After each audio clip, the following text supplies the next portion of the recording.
Épisode 9, prêt ou pas prêt, on roule aujourd'hui.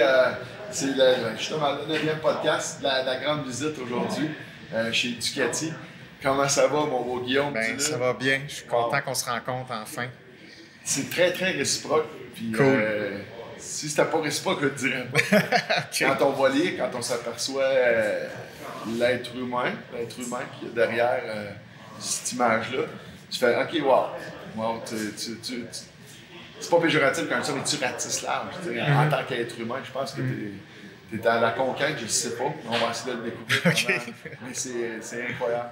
Puis, cool. Depuis 5-6 minutes, on a la chance de parler ensemble. Ouais. Privilégié de t'avoir aujourd'hui. Ah, ben, je suis content. Je suis super content d'être là. Très réciproque. Yes. On est chez Ducati. Je pense que tu es un des ambassadeurs de Ducati. Ouais, j'étais un fan, on peut dire. Ouais. Ça fait longtemps, la moto? Non, c'est récent parce que j'ai voyagé beaucoup. Oui. Puis j'ai fait de la moto, mais tout le temps illégalement, dans un pays. Ouais, tu donnes ton permis de conduire, ils savent pas lire ça. C'est bon, tu peux te donner une moto, puis tu loues ça. Fait que j'ai tout le temps utilisé des motos, mais j'avais pas mon permis de moto ici. Ça, c'est drôle. Fait que je l'ai fait l'année passée, mon permis de moto.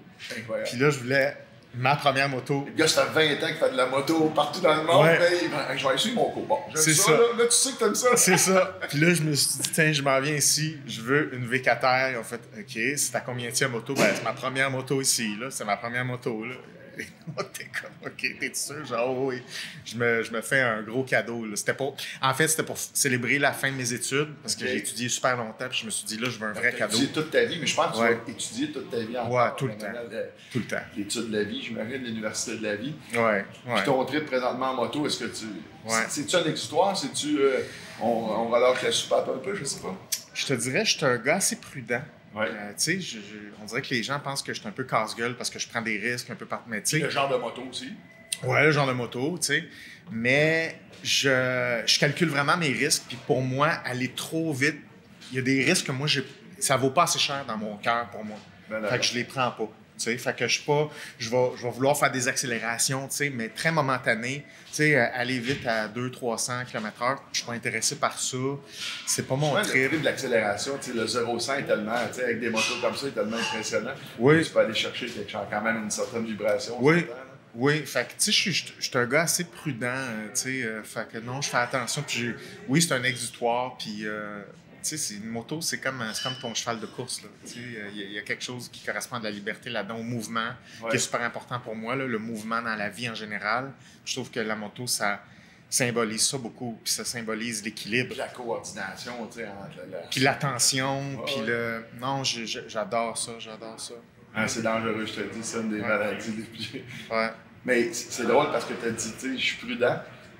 Puis quand j'ai revisité ma vie il y a quelques années, puis je me disais, tous les risques que j'ai pris, c'est à se demander même si tu aimes la vie.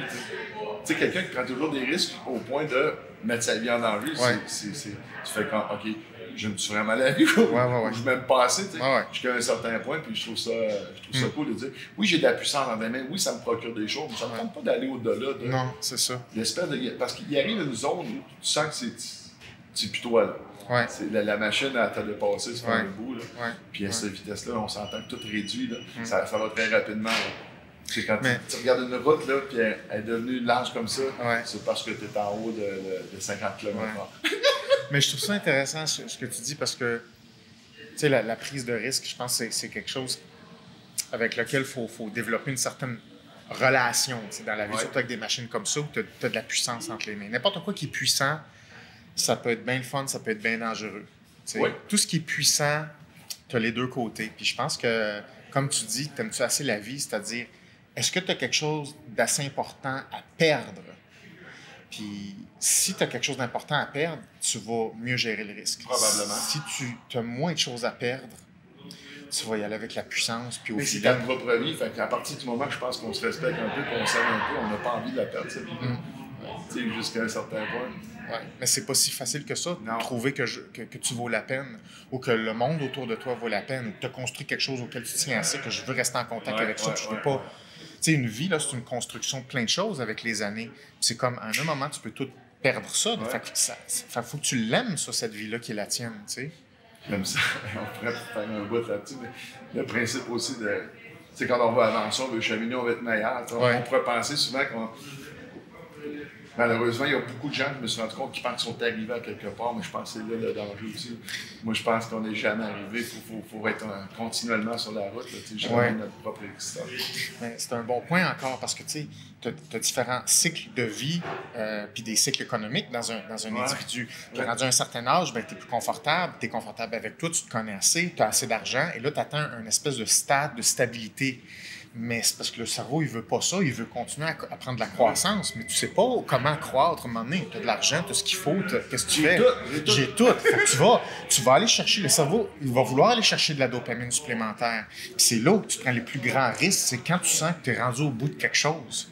Donc, tu sais, le cheminement personnel puis ta relation avec le risque, c'est intrinsèquement relié. Puis l'être humain qu'on a été élevé, t'as-tu peur? Ouais. T'as-tu peur? Ah oui, définitivement. Ouais. Ah ouais, dis-moi pas ça, tu sais. Ah ouais, t'as une culture familiale. Oui, ça peut aller loin. Ouais. Mais si on fait un parallèle avec la moto, tu parlais de dopamine. Oui. Qu'est-ce que la moto, moi, ça, je peux te comprendre. On vit quelque chose, c'est le fun, c'est plaisant quand même, sans être démesuré et en ayant un minimum de contrôle. Mais qu'est-ce qui t'amène la dopamine, à part la moto? Dans les sports extrêmes en général, tu as 2 neurotransmetteurs ou 2 hormones en place. C'est souvent la dopamine. La dopamine, c'est quand tu vas aller chercher quelque chose que tu veux. C'est quand le cerveau atteint une cible, puis il sent qu'il la pogne, à un instant, tu vas avoir des pics dopaminergiques, comme on dit. Okay. Mais là, il passe rapidement. Fait que ça t'en prend un nouveau. OK? Fait que c'est pour ça que, mettons, on va atteindre une certaine vitesse, tu arrives là, tu as ton pic dopaminergique, mais si tu maintiens ta vitesse, ta dopamine diminue. Fait qu'il faut que tu continues ton accélération. D'où l'accélération, c'est une dopamine qui continue sans arrêt jusqu'à ce que tu ailles un plateau. Okay. Donc, tu cours après un renforcement qui s'appelle la dopamine, puis c'est combiné avec l'adrénaline. Est-ce que les voyages t'apportent une forme de dopamine quand tu sais que tu vas t'en aller à quelque part? Définitivement. Définitivement, parce que tu sais, quand je fais des voyages, je me trouve déjà chanceux d'être dans un endroit hostile. T'sais. Mettons, je suis dans un endroit hostile. Le fait que je sois là, je trippe. Je me dis, juste être là, c'est un privilège. Juste là. Fait que déjà là, moi, ça me calme. Fait que j'atteins une dopamine, puis ça me calme, moi. Parce que je me sens pas que là, il faut que j'atteigne des nouvelles affaires. Non, je suis là, je suis en train de vivre de quoi qui est unique. Je suis déjà chanceux. Peu importe ce qui se passe, que ça aille bien, pas bien. Fait que moi, j'atteins cette dopamine-là en vivant des choses rares, tu sais. Un peu extrême. Moi, ce petit côté-là, je le vis justement avec l'aviation. Moi, c'est beaucoup la brosse, ça. Oui. Puis c'est ça, je veux rentrer dans cette rivière-là, j'analyse les pour, les contre. Ouais. Beaucoup. Je peux passer 5 fois pour regarder parce que il n'y a pas de tour qui va me dire tu entres là ou tu entres là. T'as beaucoup de roches. Je me fais des portraits, je veux pas, je fais coquille. Il y a du sable là, il y a une roche là, il y a ça, puis je me fais une espèce de route. Puis quand tu coupes, puis tu fais, c'est là, l'espèce de c'est dur à expliquer. Il y a la notion de défi aussi qui est importante, de dire j'ai réussi quelque chose, là. Il y a un skill, une habileté. Comme toi en moto, tu disais tantôt, c'est le fun aussi aujourd'hui en vieillissant. Plus jeune aurait fait comme, ça rentre là. Aujourd'hui, c'est de faire, je veux y aller. Oui, c'est ça. Mais j'aime ça prendre le temps d'analyser et de le faire intelligemment. Aujourd'hui, je vais chercher autant de plaisir à dire j'ai fait quelque chose aussi intense que ça, mais je l'ai fait en mettant le plus de chance de mon côté. Oui. Ben, c'est ça. Toi aussi, tu vis ça, là, autant dans l'aviation que la moto. C'est n'importe quoi. C'est fou là, quand tu as pris les vents à quel point. Dans la nature. Ça, c'est un autre fond. Avant l'émission, je t'ai parlé de l'espèce de contrôle que l'être humain a besoin pour se sécuriser. Mais quand tu réalises à quel point ma nature est intense, tu fais comme je contrôle rien. Je vais juste en profiter puis je vais essayer je vais la suivre et non essayer d'être plus fort qu'elle. D'où l'écoute, tu sais. Tu sais, quand une des choses qui m'intéresse beaucoup, c'est la communication en général. Puis la communication, c'est pas juste quand deux personnes parlent, c'est être sensible à ce qui se passe en général. Et plus ton spectre de la conscience est large, plus ton écoute est performante. Puis l'écoute, c'est juste la prise en charge consciente de variables qui te permet d'analyser, de prendre des décisions, d'atteindre un objectif sans risque. T'sais. Donc l'écoute, c'est autant interpersonnel que l'écoute de la nature ou l'écoute de l'environnement. Puis c'est pour ça que je pense que j'aime bien la psychologie puis l'aventure, parce que ça travaille l'écoute. Je t'écoute vraiment. Là. Tu trouves ça dur dans notre réalité moderne qu'on a là aujourd'hui? Parce que moi, je trouve que parler avec des gens, c'est un privilège. Mais avoir des conversations de qualité, c'est doublement privilège dans un monde qui va tellement rapidement. Tout le monde est en retard, tout le monde est fatigué, mais ils ne veulent pas prendre le temps de se reposer. Puis ils se valorisent par leur compte de banque, par leur connaissance. D'être aussi conscient que tu es conscient, c'est-tu un défi aujourd'hui? Pour moi, ça? Parce que toi, tu veux communiquer. Tu sais, quand il faut qu'il y ait un minimum d'ouverture pour communiquer. Oui, c'est un défi, personnellement. Autant j'aime ça, communiquer avec les gens, autant je te dirais, faut tout le temps je lutte un peu contre un sentiment de solitude. C'est un défi que j'ai toujours eu, c'est un défi qui est toujours là, plus que jamais. D'où l'idée de trouver des bons interlocuteurs, puis de bien développer des relations, puis de rester proche de ces gens-là. Quand tu trouves des bons interlocuteurs qui ont une bonne écoute, qu'on veut connecter, ça fait ça me fait capoter parce qu'on parle aussi de tous les voyages que tu as faits. Tu es allé dans des places, tant qu'à moi, c'est pratiquement un rêve pour moi de penser que tu es allé dans des tribus. Mais, tu sais, exemple, tu rencontres quelqu'un qui est considéré comme une personne, on va dire urbaine, ou une personne évoluée, comme on veut bien dire, puis que cette personne-là a une pensée unique, puis tu parles la même langue que lui, puis tu n'es pas capable d'avoir de conversation qui amène quelque part. Je suis convaincu que tu t'es peut-être retrouvé un jour avec un arborigène, puis on n'est même pas capable de parler la même langue, on se comprend. On réussit à avoir une espèce d'échange. Moi, ce que j'aime dans les communautés traditionnelles où je vais, c'est que comme on ne s'enfarge pas dans le langage verbal, les cerveaux trouvent des façons différentes de créer des relations. Puis le premier réflexe, c'est de l'anxiété qui est basse, et aussi des buts communs. Les humains, ça marche au but commun. Sinon, l'équipe ne marche pas. Les humains se revirent les uns avec les autres. C'est quoi le plus facile des buts communs à travers tous les peuples que tu as pu voir? C'est la survie. Pas mourir demain, manger, avoir des enfants. La base, avoir de la chaleur, être en sécurité la nuit. C'est des buts qui sont clairs. Tout le monde comprend ce jeu-là. Tout le monde comprend les buts communs. Fait que les équipes sont écœurantes, sans langage verbal, là, sans aller dans du gros texte compliqué. On sait c'est quoi. On connaît le jeu. Ici, on ne connaît pas le jeu. On ne connaît pas c'est quoi les buts. On ne sait même pas c'est quoi que... les humains ne savent même pas ce qu'ils veulent dans leur propre vie. On s'est inventé un monde. On s'est inventé un monde pour ne pas avoir à penser à ça aussi. Puis il est très complexe. Fait que, comme tu disais, ça va très vite. Les enjeux changent rapidement. C'est très difficile d'être à jour dans l'information. Fait qu'on se sent facilement dépassé. Une nouvelle qui est sortie à 10h, à 10h15, si tu n'en as pas parlé, est dépassée. C'est ça, ça va extrêmement rapidement. Fait que c'est très difficile de trouver des buts communs entre les humains. Et donc, on assiste, comme on le disait avant le podcast, à la division sociale. C'est-à-dire, il y a des sous-groupes qui se mettent les uns contre les autres. Ma condition, c'est dû à un autre groupe. Donc, on blâme des facteurs à l'extérieur. On est dans un courant comme ça. Puis, t'es-tu en train de me dire qu'il va falloir se rendre à pratiquement dire qu'il va falloir être en survie pour que l'être humain recommence à avoir un peu d'empathie? Tu veux pas être trop dark, mais quand tu regardes ça, c'est quand même... C'est sûr que plus les humains souffrent et reconnaissent une réalité commune, plus c'est efficace pour créer des relations. Le but, c'est qu'on n'aille pas là-dedans, mais moi, je pense qu'on est beaucoup trop confortable. Beaucoup trop confortable. On a beaucoup trop d'argent, beaucoup trop de confort, beaucoup trop de possibilités. Fait que ça crée des luttes sociales pour se hisser au top de la hiérarchie basées sur toutes sortes de petits concepts qui n'ont rien à voir avec la réalité. Et je pense qu'on ne va pas dans la bonne direction présentement. Mais... Hier, à mon show de radio, je souris en même temps que tu dis ça parce que je suis tellement d'accord, mais à mon show de radio, j'ai lancé ça comme ça. Je dis, imaginez qu'il y a une panne électrique mondiale qui dure, on va dire, un mois. On va dire un mois. Le nombre de morts serait bien pire que la pandémie. Il y a des gens, psychologiquement, ils ne sont pas prêts. Puis imagine, on enlève Internet. On pourrait juste enlever les médias sociaux. Puis ça serait fou, là. Il y aurait des magasins qui se feraient ça serait l'anarchie en ville. C'est là à quel point ça est devenu... À quel point c'est important, mais on peut vivre sans ça. Mais c'est devenu pratiquement comme de la nourriture. C'est devenu pratiquement comme le sommeil.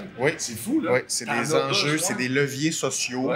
Ça fait partie du power, comme de l'argent, comme de la nourriture. Les médias sociaux, c'est un power que tu utilises pour obtenir des choses. Ça fait partie de l'économie maintenant.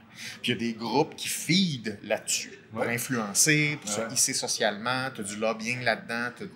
c'est très complexe. C'est autant politique, sociale, économique que psychologique. Il y a un job qui s'est inventé dans les 3-4 dernières années, influenceur. Ça existait pas avant ça. C'est quoi pareil? T'es influenceur. Oui. Il y a beaucoup de nouvelles jobs dernièrement. Comme, il y a maintenant des agents d'inclusion. C'est une job. Moi, je veille l'inclusion. Je check le balancement des catégories. Puis depuis le début de la pandémie, le nombre de mots qui a été inventé. Oui, c'est exponentiel, le nombre de nouvelles catégories, puis tout ça. Fait que on joue à un jeu qui est virtuel, qui n'existe pas vraiment, qui amène absolument rien, mais ça fait partie des leviers maintenant. Fait que, oui, ça fait partie des défis. Okay. Hey, on ferait tellement heureux, mais on va faire un autre podcast. J'aime tellement la psychologie. Puis juste philosopher. Moi, philosophie et psychologie, ça peut se ressembler jusqu'à un certain point. J'aime philosopher en parlant de psychologie. C'est con, là, mais je ne sais même pas si ça peut exister. Mais je vais revenir à la moto. À moto. Je pensais à ça, mais je ne capable parce que tu as fait le tour du monde plusieurs fois. C'est dans quel pays tu dis avec ça, de faire de la moto là? C'est vraiment extrême. Parce que les conducteurs, peut-être que c'est. Ou les routes, ça peut être aussi. L'Afrique, c'est sûr que c'est intense. Ah ouais? Parce que, écoute, c'est beaucoup désertique. Faut que tu sais, quand tu pars en expédition, c'est tout une question de ressources. Tu sais, mettons, tu es à pied, il faut que tu calcules ton eau. Où tu vas avoir de l'eau, où tu vas manger, où tu vas te reposer. Il faut que tu planifies ça. Puis bon. Un petit pansement pour les ampoules. Ben voilà. Fait qu'en moto, c'est la même chose. Tu veux pas tomber en panne en plein milieu d'un désert, rien. Écoute, tu vas mourir là. Tu sais, qu'est-ce que tu vas faire? Fait que l'Afrique, définitivement, c'est splendide du port. Tu peux passer à travers des parcs nationaux, puis tout ça, mais il faut que tu planifies tes affaires. Puis sûr, le Waze va pas bien là-bas. Non, il va pas bien. Non, c'est ça.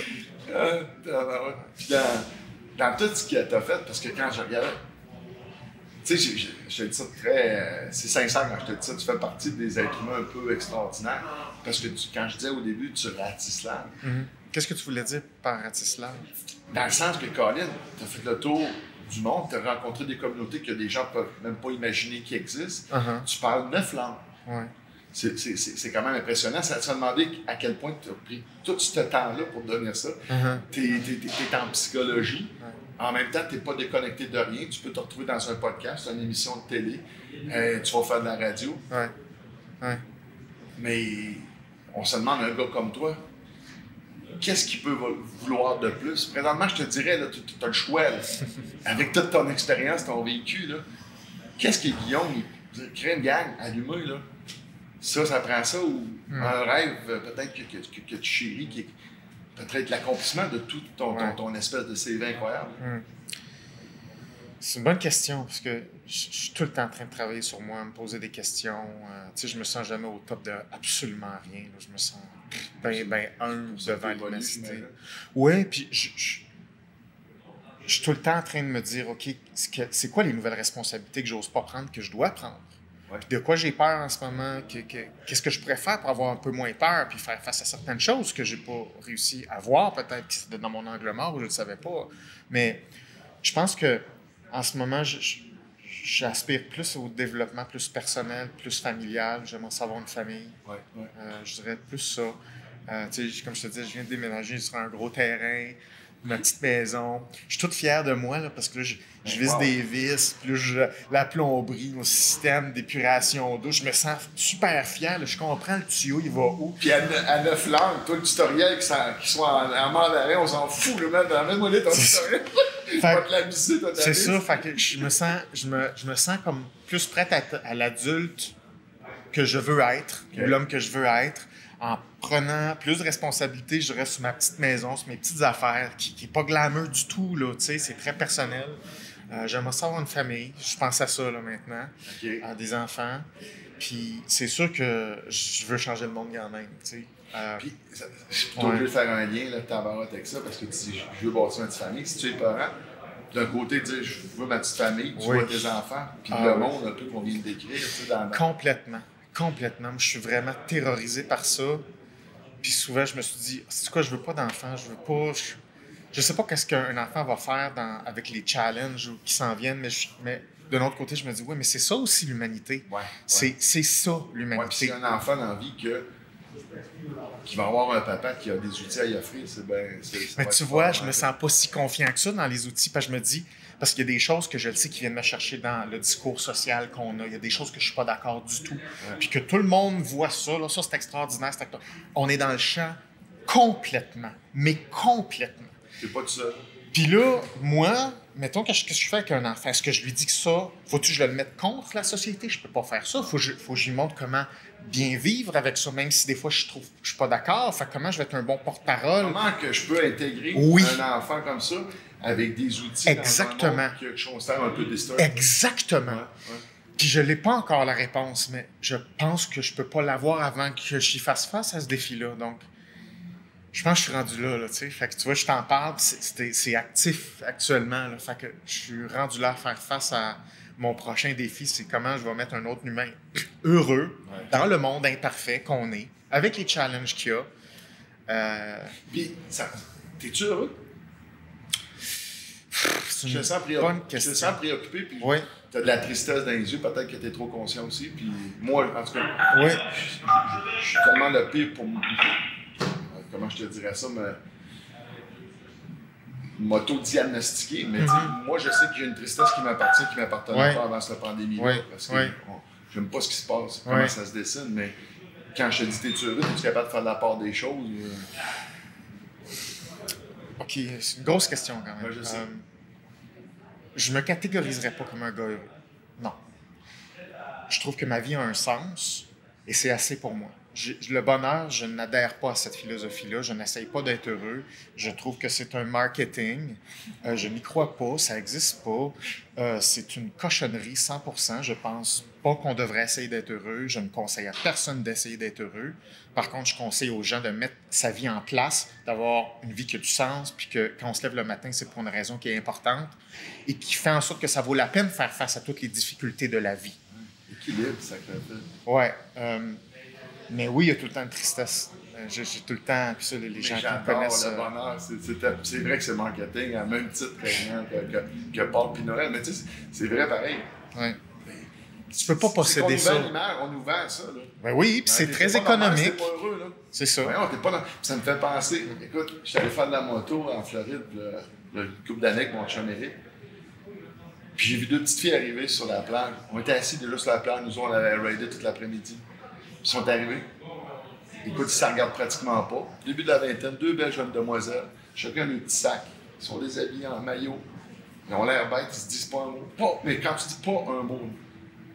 Et à un moment donné, fouillent dans le sac, ils ont sorti le téléphone, ils ont pris 10 minutes chacun de leur côté, probablement à mettre à jour les statuts. Puis à un moment donné, l'autre est juste collé, puis ils se sont fait un selfie. Et là, c'est la première fois qu'ils ont fait du sourire. Ils sont mis à rire pendant le selfie. Puis les deux, chacun de leur côté, se sont envoyés la photo. Ils l'ont mis sur les réseaux sociaux. Ils ont resserré le truc. Et ont recommencé à avoir la même image. Alors, pendant un certain temps, moi, ça m'a fait prendre conscience qu'il y a des gens qui reçoivent ça et font « Wow, les deux filles ont du fun, ils sont à la plage. Chris, ils n'en ont pas de fun. » Ils sont même pas heureux. Il n'y a même pas un moment de bonheur. C'est même pas un moment de bonheur. Ouais. Ils ont pris un moment. C'est pour ça que je te dis, la société nous vend l'image de wow, tout le monde est heureux, tout le monde ça va bien. Non, c'est pas comme ça. Non, c'est ça. Tu peux avoir des moments qui sont le fun, des moments qui sont trippants dans une journée, puis ça se peut que dans la même journée, il y a un moment qui est moins intéressant. Mais on dirait qu'on nous vend l'image que pour être équilibré, il faudrait tout le temps être à côté avec le gros smile et heureux. Moi, je pense que le moment donné, c'est juste peut-être que tu as des problèmes. Aussi de santé mentale. Oui, puis on a une relation, on a une mauvaise relation avec les émotions négatives. C'est comme un big deal. Il faut comme plus en avoir d'émotions négatives. Puis si on en a, c'est à cause de quelqu'un ou d'un facteur externe. Et là, on a des droits. Fait que là, tu peux protester contre ça. C'est comme, non, c'est pas la responsabilité de l'environnement de créer un sens à ta vie. C'est ta responsabilité. Fait qu'on est une société de droits, d'exigences sociales. Les responsabilités personnelles, c'est un néant total. Il faut suivre un couloir. Alors, quand on est... Si un enfant pleure trop, on va te dire, hey, essaie de moins pleurer, puis on va te consoler un peu, mais si tu es fâché, ça c'est pas correct d'être fâché. À un moment donné, tu t'éteins à peu près n'importe quoi, puis tu deviens un être humain qui est sensiblement pas l'être que tu serais devenu s'il n'y avait pas autant de paramètres. Tu compenses en image aussi. Parce que c'est comme si tu peux pas vivre quelque chose, on va essayer de se le créer, mais tu peux pas créer une émotion. Fait qu'est-ce que tu vas faire? Tu as toutes les belles interfaces qui te permettent de faire ton wallpaper de l'idée que tu veux projeter. Mais c'est comme, ça ne donnera pas un sens à ta vie. Puis les plus jeunes générations ont beaucoup d'enjeux de dépression, de troubles anxieux, beaucoup d'enjeux psychologiques. Les relations sont très éphémères. C'est comme, on a un petit problème là, dans cette gestion. À partir du moment qu'on est né en n'ayant pas le droit de mettre le vrai nom sur la vraie émotion ou en ne le sachant pas. Ouais. Tu sais, des fois, je sais pas, je vois quelqu'un qui a agressé un enfant. Tu sais, des fois, tu vas arriver, tu vas faire comme hey, moi, ça me fait de la peine de voir ça, j'ai vu ça nouvelle. Ça me fait pas de la peine, j'étais en tabarnak. C'est de la colère que j'ai. On n'est même pas capable de mettre la bonne émotion sur la chose qu'on vit en dedans de nous autres. C'est fou, là. Ben oui, parce qu'on a un gros problème avec la colère présentement. Ben oui. Puis tu n'as plus le droit, parce que si tu manifestes quelque chose, l'autre peut dire « Ah, tu m'as offensé ». Donc là, ça, c'est une attaque, ça, c'est une discrimination, ça, c'est tu me respectes pas. Fait que le droit d'expression de parole est en danger présentement. Fait que tout le monde marche sur des jeux, ce qui fait que ça fait une inhibition émotionnelle, une inhibition de l'affirmation personnelle, donc du dialogue. C'est pas une phase toutes les minorités sont devenues la majorité. Oui, exactement. C'est ça. Et ils se multiplient avec des exigences. C'est rendu une game. Puis c'est comme... C'est pas vers là qu'il faut s'en aller du tout. Restes-tu de la place, ton montant? J'en ai, viens-t'en. J'ai une génératrice de 20 000 watts, on va te filer. Parce que quand t'es arrivé, t'as dit j'arrive de chez moi, je viens de m'acheter de façon très humble, hey, j'ai mon petit coin de pays sur le top de mon montagne. Ça fait partie de mes valeurs, tu sais. Puis cette semaine, avant de dormir, j'écoutais un petit peu de télé, puis je voyais des gars de 17, 18, 20 ans, 25 ans, qui abandonnent toute la vie urbaine, qui décident qu'ils sont bâtir une communauté. Écoute, en pleine nature. Puis là, je me dis, tu sais, moi, j'ai 51 ans. Puis ça a toujours été mon plan B. Tout le temps été mon plan B en disant, à un moment donné, quand je suis plus capable, je ne suis pas malheureux, je sais à quel point que je peux être indépendant et autonome puis m'épanouir dans la nature comme ça. Mais je pense qu'il va falloir tranquillement que les gens retournent à une espèce à la source. On n'aura pas le choix parce que, tu sais, comme regarde, on va tout le temps les extrêmes à l'autre. Tu sais, les hommes, bon, on vivait dans un monde patriarcal qui n'a pas nécessairement l'idéal. Là, on s'en va dans le matriarcal qui n'est pas nécessairement l'idéal. Il y a eu des féministes parce que les hommes abusaient. Mais là, à un moment donné, les féministes sont devenus comme quasiment le fait d'être un homme n'était pas correct. Alors, on se ressent. J'espère que l'être humain va être en mesure de faire ça, de trouver l'espèce de milieu, parce qu'on dirait qu'on n'est pas capable de rester dans le centre. Il faut tout aller d'un extrême à l'autre. C'est pour ça que je pense que la solution, c'est vraiment des relations qui sont positives, puis la responsabilité de se connaître, prendre des décisions, puis créer un propre sens à sa vie. C'est la seule antidote que tu as. Si tu n'as pas ça... Tu as dit responsabilité. C'est juste si tout le monde était responsable. Parce qu'on vit dans un monde que c'est tout le temps en faute des autres. Fait que, juste ce mot-là, responsable, pour moi, là, ça me dit tout. Mais c'est parce que tout le monde était responsable. Avant d'envoyer une méchanceté, tu fais « Est-ce que c'est responsable? » Puis pourquoi j'envoie ça? C'est parce que je t'en arrête. Tu sais, l'espèce de filtre. Mais d'être responsable, je pense que c'est ça. Mais c'est difficile d'être responsable. Parce que les gens... Moi, j'ai une vision assez positive de l'humain. C'est-à-dire que les humains, ils veulent à quelque part être responsables, mais ils ne savent pas comment. Ils ne savent même pas de quoi être responsable. Les gens veulent dire « OK, moi, je veux une belle vie. Mais je fais quoi? C'est quoi l'étape 1? On ne sait pas. » Ben, oublie ça, là. Si tu ne donnes pas quelque chose de clair, là, tu dis, un humain, là, c'est comme un enfant. Là. Tu t'assis un enfant devant le jeu de Monopoly, tu dis, vas-y, gagne la game. Qu'est-ce que tu penses qu'il va faire? Faut que tu montres comment jouer. Puis moi, personnellement, c'est ça ma job. C'est peut-être ça qu'on a notre problème, on va dire, de société. Parce qu'on est encore dans la société, mais veut pas. C'est peut-être la façon c'est nos legs qu'on donne à ces kids-là. Oui, les parents doivent être plus éduqués sur leur propre vie, sur leur propre sens. Et là, ils vont être capables de le montrer à leur enfant. Mais un enfant ne peut pas montrer quelque chose qu'il n'a pas lui-même. Un parent, ça donne ce qu'il a. S'il ne le donne pas, c'est parce qu'il ne l'a pas reçu. Oui, puis s'il ne l'a pas, il ne peut pas le donner. Ben voilà. Fait que c'est comme ça que tu perdures de génération de détresse en détresse. Puis la façon de casser ça, c'est de la conscience, c'est de la responsabilité personnelle, c'est de l'apprentissage personnel. Puis tu changes ta ligne au complet générationnelle suite à ça. Ben oui. C'est possible, puis le système permet ça. Donc, tu sais, c'est vraiment... Cette semaine, ma collègue de travail, puis c'est drôle, c'est tellement vrai ce que tu dis, parce que, tu sais, nous, quand on était plus jeune, il y avait un noir, il y avait un arabe, mais ma chum Marie-Josée, sa fille, elle envoie une photo de sa classe. OK. Toutes les nationalités sont là. Tu sais, moi, plus jeune, on aurait dit, hey, j'étais avec un arabe, j'étais avec un haïtien. Elle, c'est pas ça. Elle, c'est comme leur nom, là. C'est Justin, c'est le prénom. C'est du monde. C'est des humains. Ouais, c'est ça. Alors, moi, ça, c'est des trucs qui peuvent me rassurer. De penser que ces enfants-là, d'abord, déjà là, ça va changer un petit peu. D'être dans l'inclusion, tu sais. Puis peut-être que d'arrêter que quand quelqu'un arrive dans notre pays, venir se faire une communauté puis de vivre de la même manière. On veut tout apprendre, on veut la richesse de ta culture. En même temps, peux-tu, vivre ensemble, cohabiter? Mais je pense que quand je vois ça, moi, ça m'a rassuré un peu avec l'être humain. Peut-être que ton fils ou ta petite fille vont faire partie de classes comme ça qui vont être dans l'ouverture de la vie. Bien, je pense qu'il y a comme deux phénomènes en parallèle. C'est autant une grande diversification des différentes cultures au point qu'on fait « Oh, ben gars, c'est réglé, c'est du monde. » Gars, t'as pas besoin de te mettre une étiquette. Non. OK? Homme, femme, gay, indien, noir. On s'en fout de ça. L'important, tout est qui, où tu t'en vas. That's it, that's all. Puis moi, personnellement, c'est ce que j'ai voulu démontrer dans mes shows avec des tribus. Moi, je regarde pas une tribu en disant « Ah, ça, c'est un noir, d'une autre... » Non, c'est un humain. Je le sais pas. Moi, je suis moi. Lui est lui. Puis on va faire quelque chose ensemble. Il n'y a pas de catégorisation. Fait autant ça, c'est le fun. Mais d'un autre côté, on joue aux minorités avec plein de labels qui luttent contre et qui... Fait que t'as comme deux phénomènes qui s'opposent. Fait qu'on veut vivre ensemble et dire, OK, les catégories, on s'en fout. Parce qu'il y en a une infinité. Fait qu'on s'en fout de ça, là.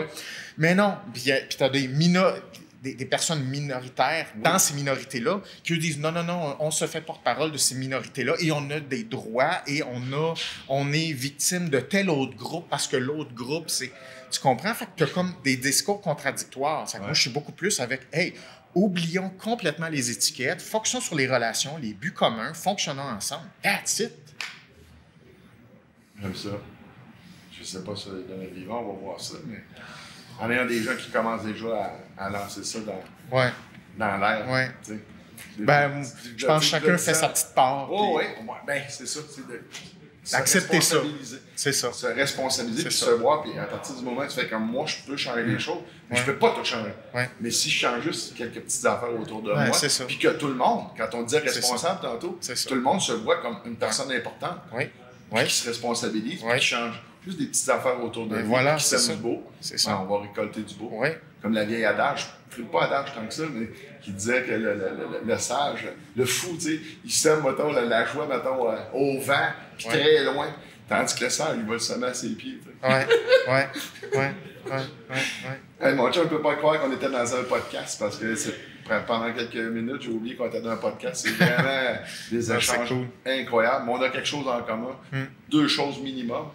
Je pense qu'il y en a plus que ça, mais la liberté de la nature. On touche ça. Puis d'être capable aussi. C'est le fun de te déconnecter dans le fin fond des bois. C'est le fun de revenir à un moment donné, s'asseoir sur une moto, le vent dans la figure, faire aujourd'hui, ça. Mais tu vois, pour moi, puis pour faire le lien avec notre conversation, pour moi, la moto, c'est la métaphore de l'équilibre et du mouvement. C'est ça qu'un humain est fait.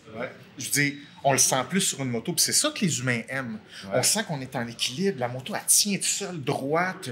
On sent dans la salle, puis est-ce que tout est allumé, les sens, tout est allumé, on sent. C'est ça, mais pour moi, un humain, il faut que ça fasse comme une moto. Il faut que ça soit en équilibre, il faut que ça avance. Puis pour moi, c'est une métaphore, puis c'est pour ça que je connecte avec la moto, parce que c'est ça le but de l'humain, être en équilibre, avancer. Puis, tu sais, pourquoi on ride en chum? C'est parce que c'est plus le fun de rider, faire ça en équipe aussi. Fait que tu peux avoir ta moto, puis tu peux triper en équipe aussi. Fait que pour moi, c'est une métaphore qui est tellement importante, puis ça connecte sur qu'est-ce qu'un humain doit faire. Puis je trouve ça... Moi, ça me recharge, tu sais, quand je reviens de la moto, je suis comme, OK, on poursuit des buts, on avance, on reste vigilant, on garde l'attention, focus. Tu sais, pour moi, c'est une métaphore qui est super importante, qui est direct en lien avec la psychologie, la moto, pour moi. Oui, puis c'est aussi simple que quand on arrête un moment, on s'assoit avec la gang. On débrief, comment t'as vu ça, nanana. Exceptionnel, comment on a perçu les choses. Ça se fait dans l'harmonie, puis dans le gros sourire, tu sais. C'est juste c'est un générateur de bonheur. Oui, puis tu sais, tout le monde faisait de la moto puis tripait autant que ça. On aurait tout du fun à rider ensemble, se débriefer ça, se trouver des nouvelles destinations. OK, on fait ça, OK, moi je vais l'idée, tout le kit. Tu sais, c'est une expérience d'équipe aussi là-dedans. Oui. Mais de toute façon, tantôt tu me disais, tu sais, je me questionne beaucoup sur l'être humain que je vois devenir, tout ça, mais tu peux avoir des inquiétudes, c'est correct, mais... En tout cas, pour ma part, j'en ai pas. T'es vraiment une belle personne. Merci. T'es gentil. Merci beaucoup. C'est ça qu'on va croire. Ben, mais ça.